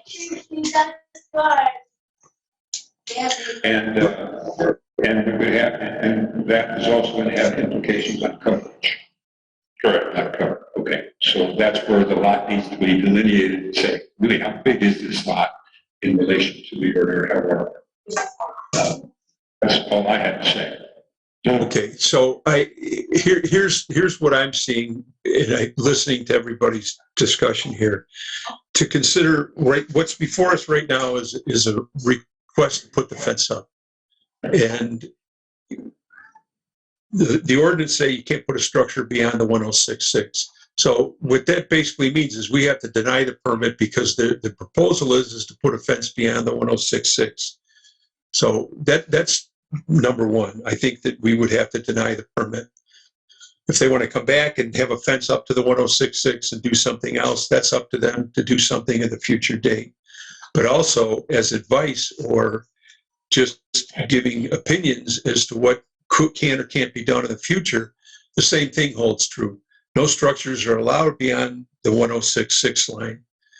A pool requires, it's something else to think about, whether you're going to go for variances on this. The pool requires a 5-foot fence. And the fence that you're proposing to put in there is not 5 feet, but it's proposed to be on top of a concrete wall that's there that may or may not make it 5 feet. These are all considerations. So I guess what I'm saying to you, Chris Walsh, is I think you guys need to, and the homeowner and whoever the builder is or whoever's going to look at this in the future, everything on this property so far has come to us in such piecemeal fashion. Nobody's looked at the thing globally. And then every time you guys want to do something, something else comes up because nobody looked at it globally, whether it's the architect, the builder, or the homeowner, whoever's designing this stuff. It becomes frustrating to us when people come at piecemeal. Somebody came to get the patio approved. Okay, the patio is approved. Now we find out the patio maybe shouldn't have been approved because of the septic issues. Now we've got a fence issue that has come up that we're going to have to deny based on the 106 line in our ordinances. And even you have said today, well, there may be a pool in the future. Somebody should really put this whole package together, come back to the building commission and say, here's what we want to do. And then we This can is look. Chris. This is Chris, and I just want to make sure that we're all speaking of the same plans, because as communicated to the town council as well as the building commission, that pool may or may not, and seems to be more likely than not to happen. There is an agreed upon agreement between the parties that permit pending and will be reconsidered in the fall if they decide to reinitiate that. But it's really not anything that is for consideration, and they may be, if approved to do any projects, they may be building themselves out the ability to have a pool or have to get a variance. So I just want to make sure that's clear. And then two, because I'm not sure if you can hear everything here, and I don't know if Mr. Walsh has the ability to speak or concede on behalf of the clients, but I think there is an understanding that they don't get to build past the 106 without a variance. And so if they concede that point and build up to what they're allowed to build, does that bring it within acceptable manner for you or not? So I just want to make sure that everybody is using the same example and the same things that are pending, because the pool as it stands is a non-issue. Right, and I understand that, but I think, and we've had this happen to us in the past, where things were brought to us piecemeal, and then they went to the BZA, and the BZA said, well, you know what, you guys, you shouldn't have allowed this, because now that you have allowed this, then we're going to have to give them a variance on this. And I'm not trying to be negative here, but there's been so many different things that have come to us on this property. I think maybe we're a little gun shy, but for our purposes today, it's really pretty simple. We have to deny, in my mind, we would have to deny the permit because the permit is requesting something to be built beyond the 1066. If we want to just take a vote on that and be done with it for today, that's fine. But my suggestion is if all these things are to be considered in the future, they really need to be considered in total by someone outside of the building commission before you come to us, rather than piecemeal this, because as I said, we're a little bit gun shy. Yeah, I guess I understand your point about the fence not going beyond the 106.6. I guess from our perspective, we were hired by the client to do landscaping, to build a patio, and now, you know, they've asked us to put in a fence. So we're doing our due diligence to try to get the permit for the fence. We weren't part of, you know, their addition on the house or the pool. So, but I understand also- that, Chris, and I guess I want to say, you know, it's probably not under your part of this whole job. I'm just speaking more in general terms from the building commission standpoint. This is a project that's been going on for some time, as you well know. So So, it makes it confusing for you guys when there are 5 different projects. right. That's really all I'm saying. And in keeping with Chris Willoughby's point, that, you know, this has gone as far as the town council and other entities asking for approval or blessings on things that we may not be aware of at the building commission. And I appreciate Chris making us aware of those. But and I wholeheartedly or 100% agree with Chris. The pool doesn't enter into our decision-making process today. So you're asking to put a fence up, and I'm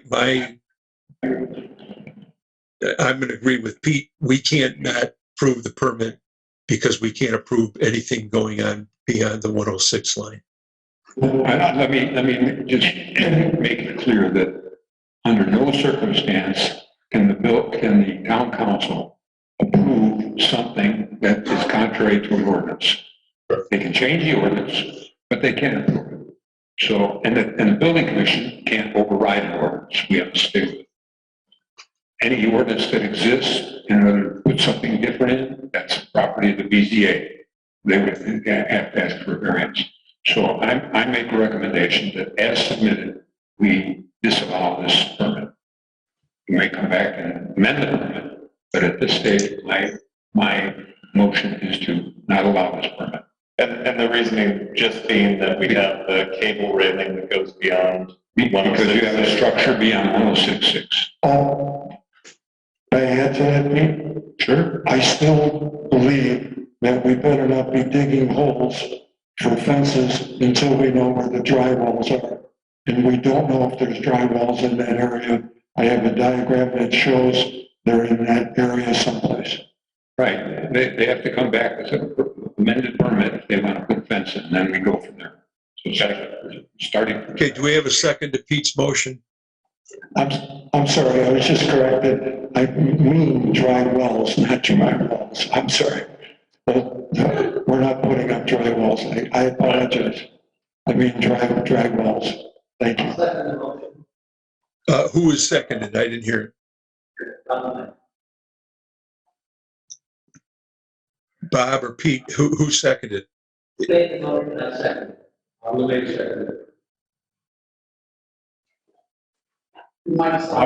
LeMay seconded. Okay, Bob, your microphone must be off. All right, any other discussion? Okay, roll call, I'm in favor, Pete? Aye. Yeah. Aye. No. We're in favor of denying, correct? I agree. Larry? Aye. Okay. All right, thank you, Jim. All right, thanks. Next up, or the last item on my list is, Lou and I discussed this yesterday. I know everybody's aware of, there's been some back and forth with the county on what version of the electrical code that we have. Larry, before that, you still got 2003 Lawndale. Oh, yeah, I'm sorry, Joe. I just wanted to. Yeah, you're right. There was a gentleman. All right, 2003 Lawndale. Lou, you had asked, and I think they brought to you, screen's frozen. Am I getting through? Damn it. Hello.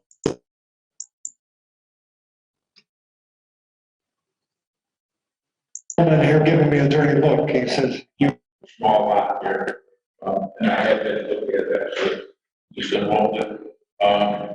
Percentage of lot coverage, appears to be 32%, according to, Fortran's, lot coverage calculation there. The BZA has, granted him, multiple variances here on setbacks. Everybody should have a copy of that and should have seen that. Beyond that, we've got a new septic system being put in so that the old one can be removed and a two-car garage can be installed.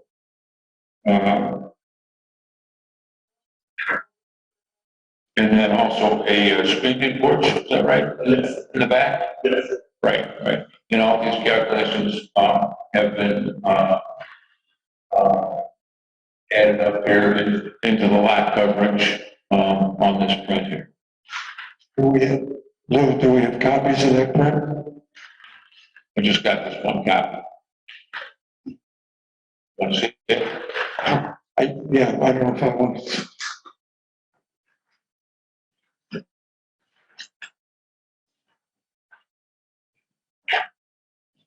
Lou, while Joe is looking at that, so what was the total lot size? Joe's got the copy. Okay. Give it back to you. You rated that up. I expected to have the next. Total lot size is 9813. House with garage addition, 2364 feet. Screened-in porch, 155 square feet. New concrete parking apron, 530 square feet. Roof overhang, 169 square feet. Percentage of lot coverage is calculated here showing 3219, which totals 32% total coverage. Okay. So then the question before us is, since that meets the coverage of 35%, and as Lou mentioned, everybody should have copies of its sheet number 2 that they provided with their permit application, which is all the variances the BZA granted them. Does everybody see those? But they didn't receive those, yeah? Your mic's not working, Bob. June 2nd. Yeah, if you look at June, this is June the 2nd, if you go about page 5 or 6, you'll see the one from the BZA. It says page 2 on the bottom of it, even though it's not that page 2 in the packet, but it's the bold sections, just 1, 2, 3, 4, 5. Those are the variances that were granted to the homeowners.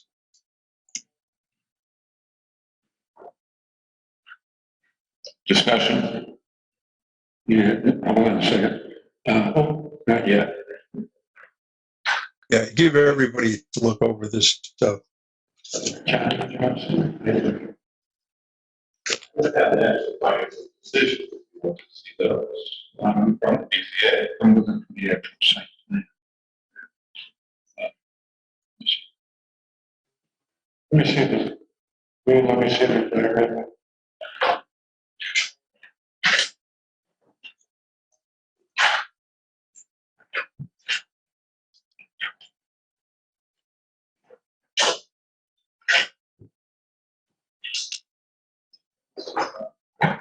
Okay, so let me get those coverages. We got 2364 for the house, yes? What I have here, house with garage addition, 2364. And 155 feet for something, 155.96, I guess you could. 530 feet for something, 530, yes, for the new concrete parking apron. 169. 169 is the overhang. I come up with a figure of 3818 for that. That they come up with, They, 3818 divided by 9813 is, 38, they come up with 32. They come up with 3219. Oh, boy. I think we're off by a 10, one or the other. 18.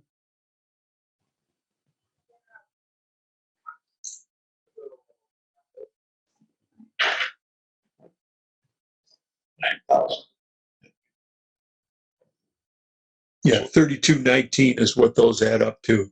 And that includes the existing driveway and all the flat surfaces, right?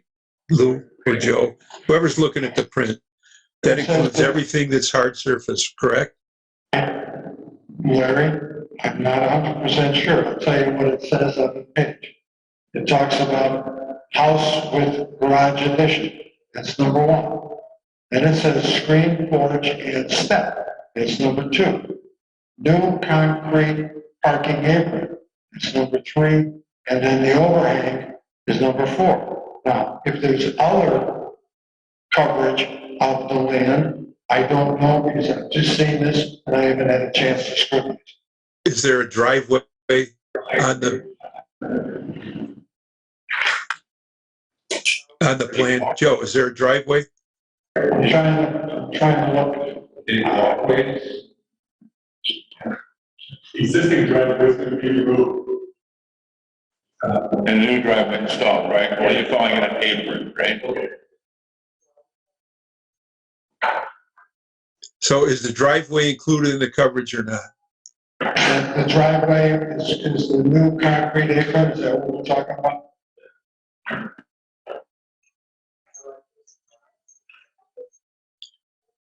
All right, hold on. I'm going to see if I can pull I don't have the drawing that you have, but let me look and see if I can pull the other drawing up. It's hard to decipher because of the lack of doors, et cetera, to really see.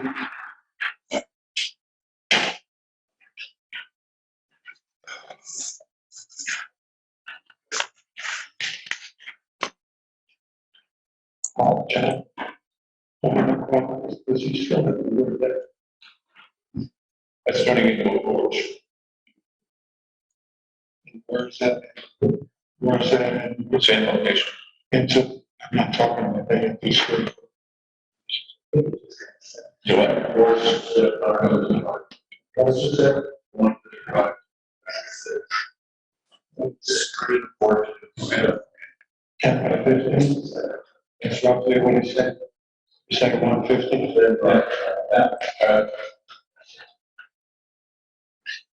Yes.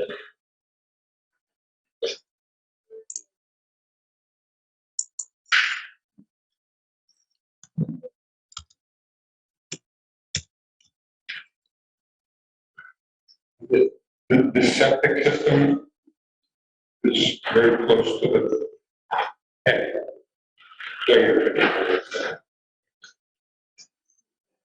This is the Presby system that has been approved by the health department.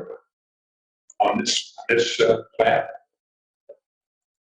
Just approved by the health. And that's, Yes, it has been approved. huh? Yes. And they saw this plan. Yes. When they came out, measured it, and all that stuff. Well, the septic system was designed by Tate. What we're asking, sir, is the location of the septic system, not that a Presby's a good system or not. Pete, am I correct? You're looking for the location of the Presby system relative to other things. That's kind of the question.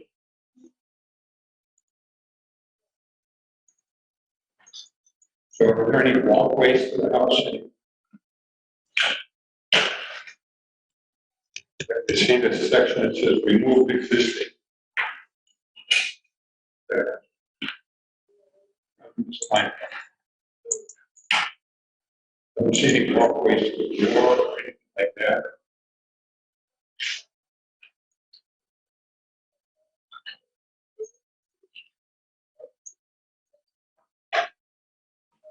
The thing that's called the overhang, is that on the front of the house there, is that? Yes. Posts?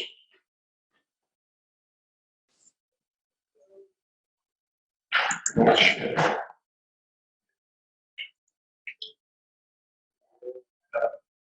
So, the BCA, we got variances, microphone. Like BZA got variances that we have listed.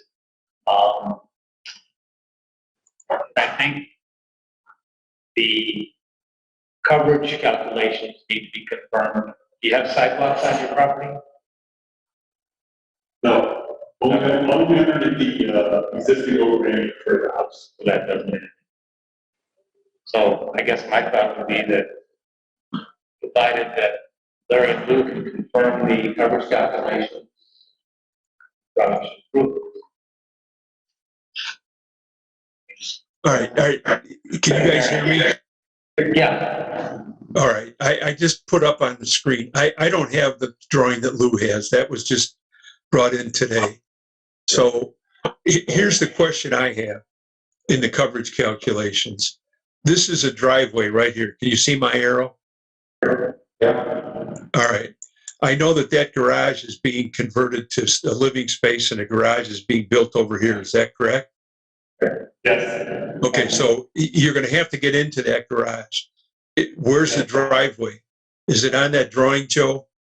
I don't have the drawing anymore. Yes, it shows on the drawing, yeah. Okay. Is that driveway square footage included in the calculations?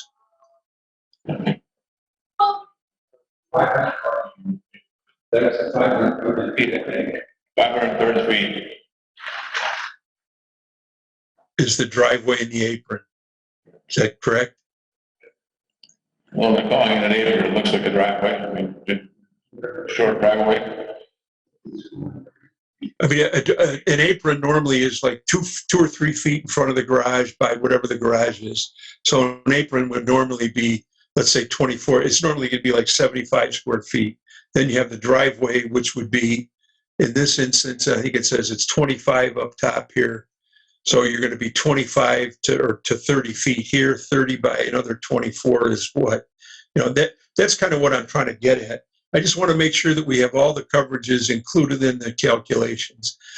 That drawing came in this morning and Lou just saw it today. So I don't have the privy of that and you guys do.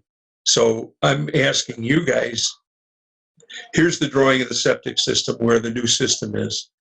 That was on the existing stuff that was submitted to us. But the site plan that you have in hand right now, I don't think anybody's seen that except for you guys today at the meeting. And I just want to make sure that all the calculations are included in the lot coverage so that we don't get stung on this. Well, I can go out and certainly remeasure the coverage areas. I have an 8 by 11 of the same survey that we were just presented with today, but the one we were presented with today has lot coverage numbers on it, okay? So we were given this site plan. I don't know what the date is on it, but I got a copy of it, so I assume everybody else did. There's a lot to be looked at on this project here. Each and every variance by the BZA needs to be rejected as the project is moving along.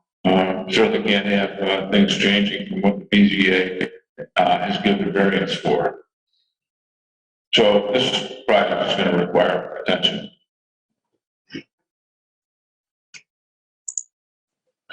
I mean, item 2 of the variance says increase the footprint shall not exceed 810 square feet, so the total footprint for the entire structure will be 873. That's 3218. The structure is defined as anything that's man-made in the ground. That's driveways, walkways, patios, everything. Surface structure. I think we'll just take some time and I would not have a problem. I would not have a problem if we had a special meeting, but I think we need to look at it. I'm looking at one thing quickly here, and it says replace with grass pavers. I don't know what grass pavers are, and I don't see that in the calculation. What are you planning on putting in the old space where the old driveway is? Grass. Grass. It says grass pavers. It says grass pavers. We had talked about that at first, but then we had changed to grass. We're gonna turn the driveway up. And then that driveway is bigger than the new driveway.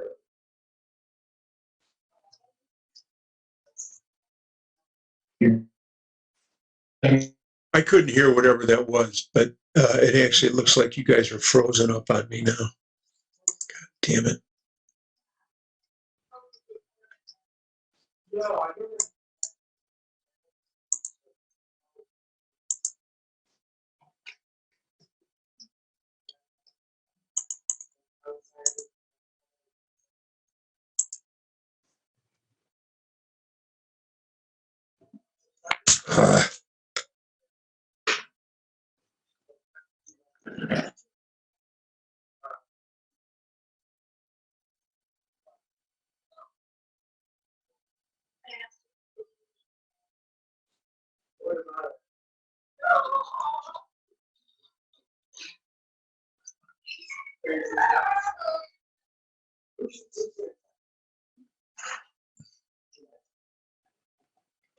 Hey, Bob, you've muted the whole room. I don't know how that happened, but anyway, we're unmuted now.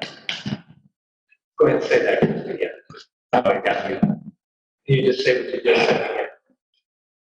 Yes, we have decided to tear up the existing apron or driveway. Not put in grass pavers. It'll just be grass or lawn.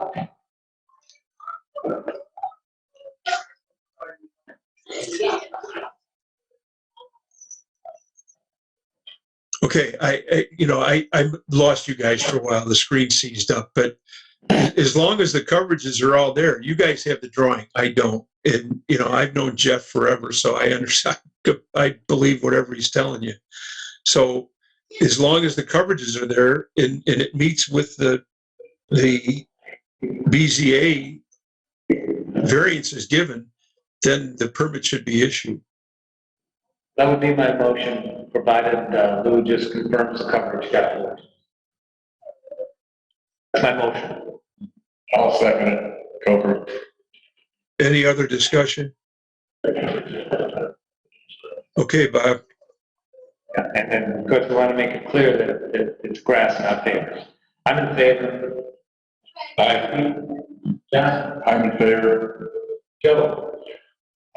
Yeah, based on that Luke comes back to us and tells us what the numbers are, then I agree. Okay, Larry? Yes. All right. Next. Thank you, gentlemen. Thanks, guys. Sorry for the delay. All right.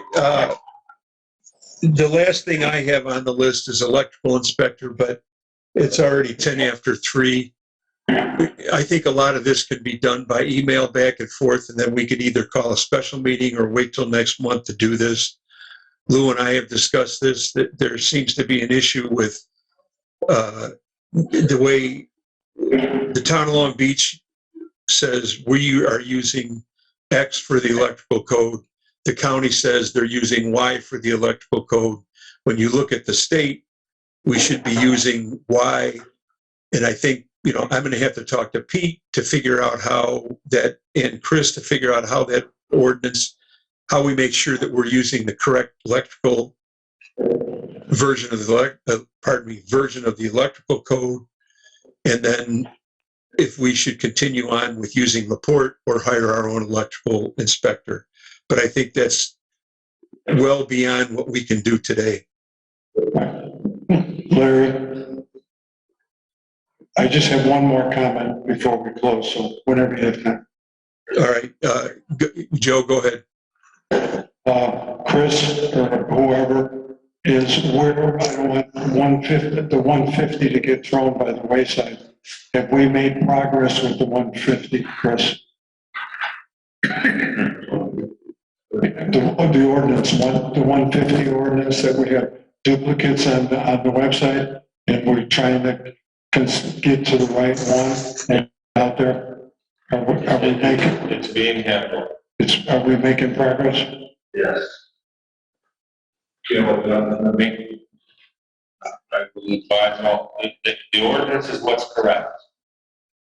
The ordinance, the written ordinance is correct. The publication and the way that it was done upon the publication, it was done, that's a scrivener's error. So the written ordinance is what's correct. Not what's on the site. Sorry. Okay, which is correct, it's a scrivener's error. You can find either one on the site. I can find either one. They're both on the site, and I just want. We made progress and it's being correct. I would appreciate if once you conclude, could you just send me a copy so I could look at it? Well, I absolutely will. Thanks, Chris, I appreciate it. Okay, any other building commission, comments? Being none, public comment, I don't know if anybody's left. Make a motion to adjourn. Sounds good. Second. I'm in favor. Pete? Aye, Aye. thanks, guys. Thank you.